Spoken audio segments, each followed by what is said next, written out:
Welcome back, everyone. Right, this is how to make a hairline straight. First of all, I usually start with the corner. Make sure you use a comb to pull the hairline forward first. And you make the corner, but be aware, do not take the hairline back. You work with the outer edge. You do not want to destroy the hairline.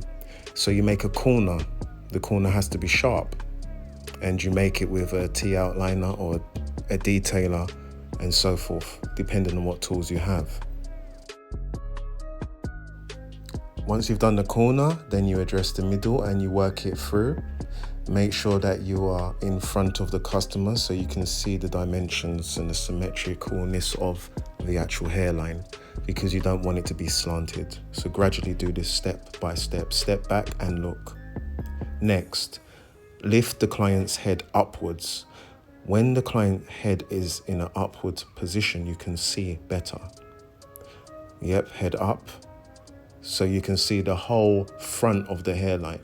If you stand from the wrong angle and you don't lift the head up, you can't recognize or see whether or not it's 100% straight. The haircut must be straight. On Afro Caribbean hair, the hairline is extremely important. You've got to get it straight, you've got to get it right. Take your time, do not rush it. Right, hairline complete. Let me check it. I'll lift the head upwards to see.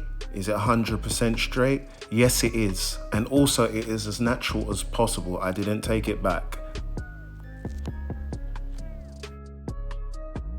Once you follow my guidelines with the hairline and everything else, it will make your life as a barber easier. We haven't got time for mistakes.